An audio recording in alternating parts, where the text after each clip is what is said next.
The air in the forgotten house grew heavier as night deepened. Outside, the wind clawed against the broken windows, but inside, it was utterly silent. The kind of silence that felt alive, as though the house itself were listening. Detective Aaron Cole sat in his unmarked car across the street, staring at the structure through the blur of rain on his windshield. The town had long abandoned the house, fenced it off after the 3 missing YouTubers vanished months ago. But Cole couldn't. Something about their footage, the last seconds before the camera went dark, had kept him awake for weeks. He pressed play once more on the recovered clip. The same pattern repeated, static, then a faint whisper beneath the distortion.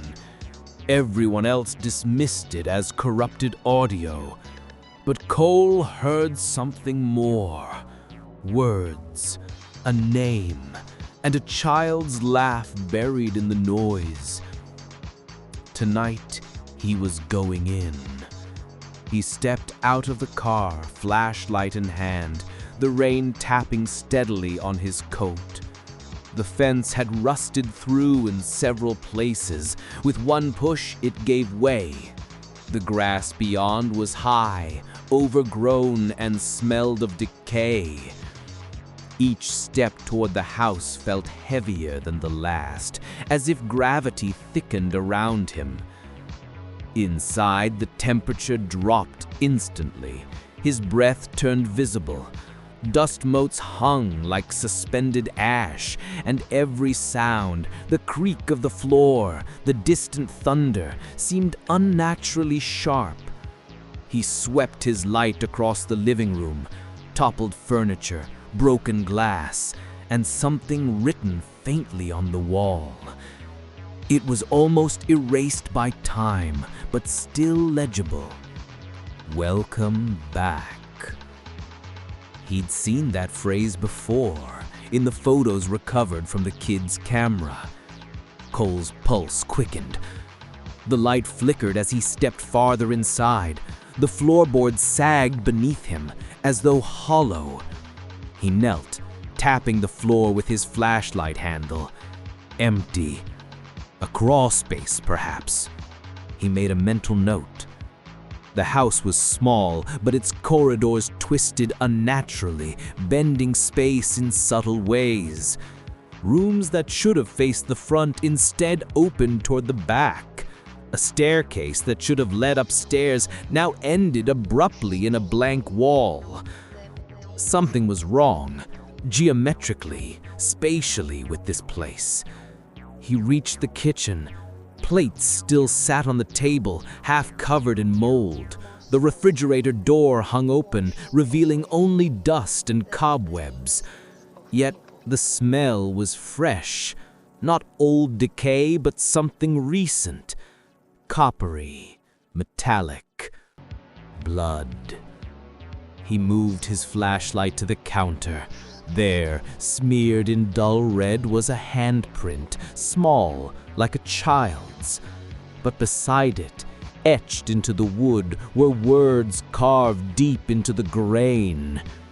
"She remembers you." The detective froze. He'd never been here before, not in person, but the words felt directed at him, personal. He stepped back, accidentally kicking over a chair. It hit the ground with a sharp crack, and suddenly, from somewhere beneath the floor, came a muffled sound. A thud, then another. Rhythmic, deliberate. He crouched low, listening. It wasn't random movement, it was knocking. 3 slow taps, pause, 2 more. He pressed his ear to the floorboards. The knocks repeated, this time accompanied by faint scratching. Then, softly, almost like a whisper through wood, a voice. help me." Cole stood abruptly. His flashlight beam trembled. He followed the sound to the hallway where a rug had curled up at the corner. He pulled it aside, revealing the square hatch, almost invisible beneath layers of dust. A rusted iron ring served as a handle. He hesitated only a moment before pulling it open. The hinges groaned, revealing a ladder descending into darkness. Cold air rose from below, and something else with it, something foul. He descended slowly, flashlight clenched between his teeth, one hand on the ladder. The smell thickened the deeper he went. At the bottom, the light illuminated a narrow passage, stone walls, damp earth. It wasn't a crawl space, it was a basement, older than the house itself. Symbols covered the walls, drawn in what looked like ash. Circles within circles, spirals of words in Latin and something else he couldn't recognize. And at the far end of the chamber, an altar. Upon it, an object wrapped in rotting cloth. He approached. The knocking had stopped, but the air vibrated faintly, as if holding its breath. He unwrapped the cloth. Inside was an old music box. The same one from the missing footage. It wasn't playing, yet a faint lullaby still filled the space, not from any direction, but from everywhere at once. Cole's flashlight flickered again, once, twice, and on the third flicker, the walls changed. The drawings were gone.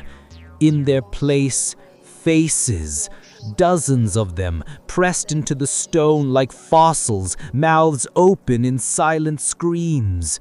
Their eyes, black pits, seemed to follow his every move. The music box clicked open by itself. The lullaby grew louder, warped and slow.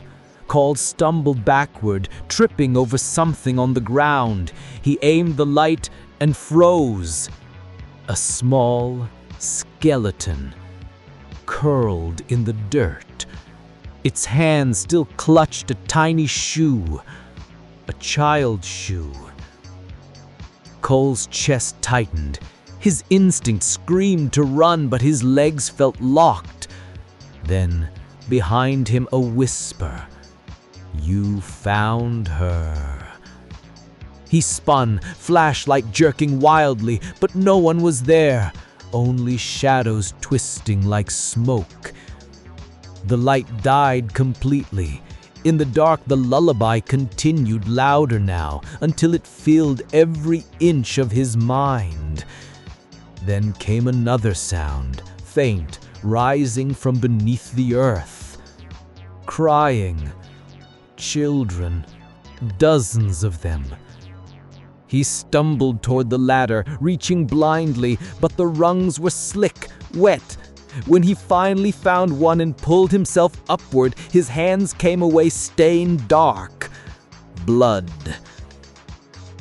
He climbed faster, lungs burning, until his head broke through the hatch. He threw himself onto the floor of the house, gasping, but something was wrong. The air was different. The light filtering through the window wasn't from his flashlight, but morning sunlight. He'd been down there for hours. Cole staggered to his feet.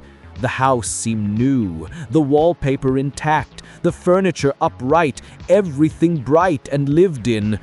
From the kitchen came the sound of laughter, a woman's voice and a child's giggle. He stepped toward it, confused. A woman stood at the counter, her back turned, stirring something on the stove. A little girl sat at the table humming. He blinked, disoriented.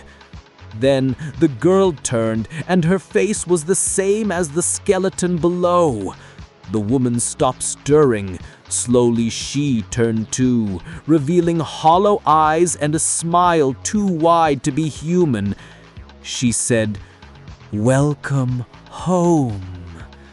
The world flickered, the color drained away, and in the blink of an eye, the house was back to ruin, empty and cold, with Cole standing alone in the dust. His flashlight lay at his feet, broken. The hatch was gone. No door, no rug, no sign it had ever existed. He stumbled outside into the daylight, trembling. The front door slammed behind him with a thunderous echo that rattled the windows. When he looked back, the house stood exactly as before, silent, rotting, indifferent. But through the upper window, he swore he saw a shadow, a small silhouette watching him. And in his pocket, something ticked. He reached in and froze. The music box. He hadn't taken it, but it was there, cold and pulsing faintly like a heartbeat. When he opened it, the lullaby played once more, and from inside the house, a faint whisper rose, carried on the wind. "Now you remember."